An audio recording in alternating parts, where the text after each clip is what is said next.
I thank the representative of Slovenia for the statement. And I now give the floor to the representative of Greece. Thank you, Mr. President. I would like to thank Assistant Secretary General Miroslav Jenca for his briefing, as well as Mr. Eli David for his powerful and moving testimony. And I express my deep sympathy for the suffering you, Mr. David, and other relatives of hostages have endured. I would also like to welcome the presence of His Excellency Mr. Gideon Sar, Minister of Foreign Affairs of Israel, to this meeting, as well as of the representatives of the Observer State of Palestine and Argentina.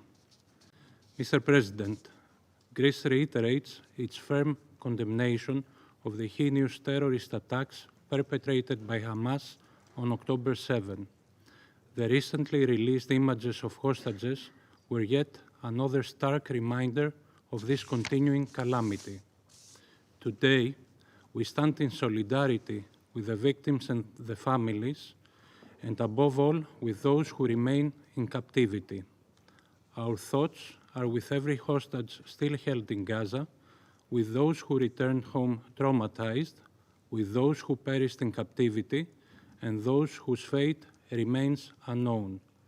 We once again demand their immediate, unconditional, safe, and dignified release. They must be released now.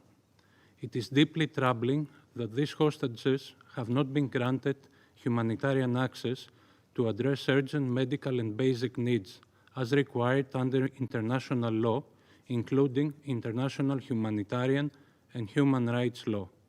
Mr. President, in the months that have followed the appalling events of October 7, the members of the Security Council have been discussing and debating over the situation in the Middle East and specifically in the Gaza Strip as events unfolded and a disastrous humanitarian situation took hold of the entire Strip. The world has witnessed violence surging and people agonizing over the future of their loved ones. It has witnessed starvation and death. Unfortunately, as we continue to discuss the humanitarian situation in Gaza, a feeling of frustration, of a peace that remains elusive, is ever prevalent. We have repeatedly condemned the atrocities of October 7. We have made clear that Hamas has no place in the day after in Gaza.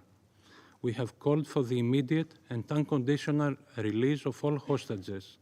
We have joined the calls of our fellow members of this Council for a ceasefire and for humanitarian aid to be delivered massively, immediately to Gaza. We have called on Israel to lift the blockade and spare the starving population.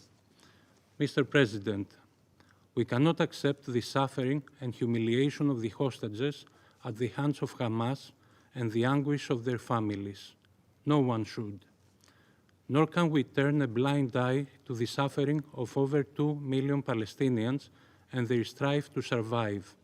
The toll is staggering: thousands dead or injured, countless displaced, and a population struggling daily for survival. In this regard, we call on all parties to show responsibility and opt for an agreement, as it is evident by now that this conflict has no military solution.